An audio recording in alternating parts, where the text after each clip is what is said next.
6 months ago, I reviewed the Winfield Apex, my first encounter with the Maryland-based microbrand. Now for this video, I have the latest model in the lineup, the Carbon Lead, part of the Lead Field Watch series, and it comes in either stainless or PVD.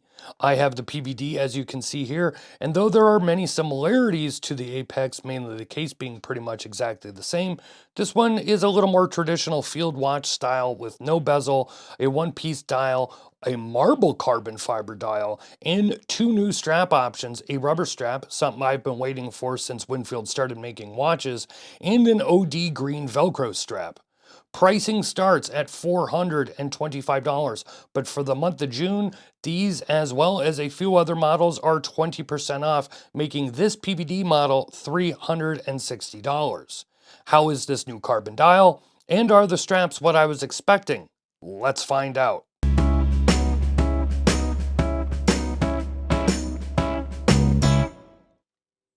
On screen, you will see all the specifications, and for those that didn't see my last video, I will link it in the description and in the upper right-hand corner of the screen, so you can familiarize yourself a little more with Winfield.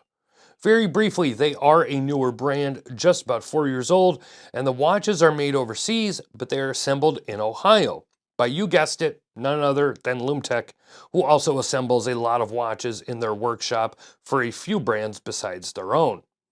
Mark, the owner of Winfield, is former military. He loves to travel, he loves to go on adventures, and he wants his watches to be able to hold up to those adventures.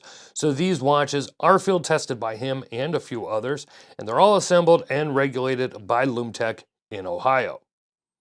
Since this is the same exact case design as the Apex, minus the timing bezel, I'm going to refer you to my previous video again for that if you want something a little more in-depth.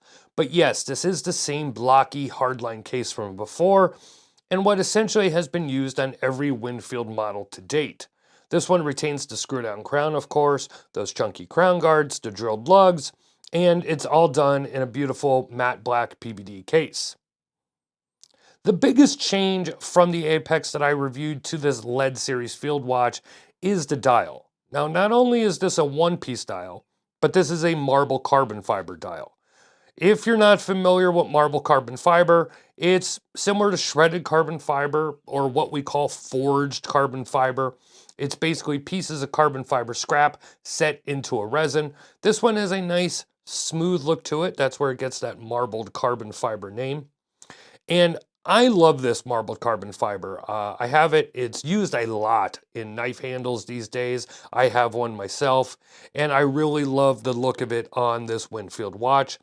Now, I haven't seen the stainless version in person, but I think it does look better in this black PVD case.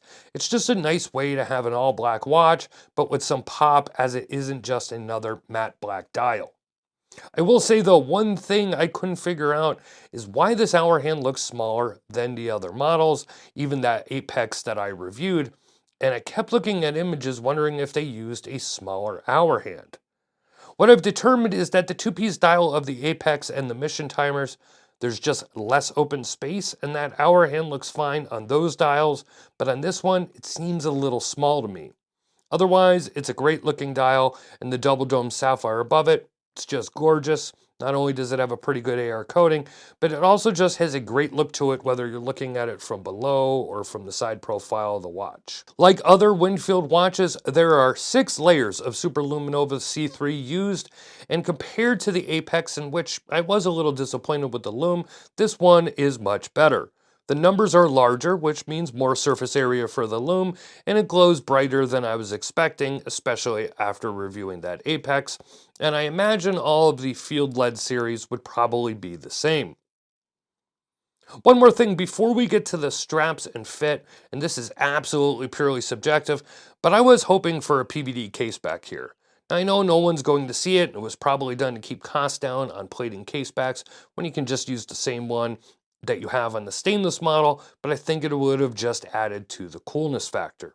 So we have 2 new straps, a rubber and an OD green Velcro ballistic nylon strap. Now let's start with the Velcro strap, and first off, know that I hate Velcro, so I'm definitely not the demographic for this type of strap. It's a two-piece strap, and it does have quick release pins, and at first I thought it came to me with the pieces attached to the wrong side, and I switched them. But then I realized, well, it was right the first time I switched them back, and for some reason I couldn't get a good fit, or I was doing it wrong, and I thought the strap was too small for me. I ended up getting it right, and it's more comfortable than I thought it would be, but I still don't care for the Velcro. That said, if you like these kind of straps, I will say for me, I do like it better than a NATO style strap, and I could probably wear it if I had to, though I have no idea what would occur that I would be forced to wear a strap I don't like over something else.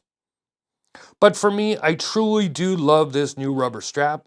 I'm not sure if this is completely custom. It looks like it might have been done specifically for Winfield. It's a great rubber strap. It has no vanilla smell. It's very pliable while not being too floppy. And it has a black buckle as well, which doesn't sound like a big deal, but I have come across a few black watches recently where the buckle was just plain stainless. So Winfield did it the way it should be. I've been wearing this for over a week, and the only thing I notice is that the ridges on the underside of the strap will leave an impression on your wrist, and I have not been wearing the strap very tight. Those ridges are there to reduce moisture and sweat, and they do work, but I haven't had a time where I took it off and there weren't lines on my wrist from the strap.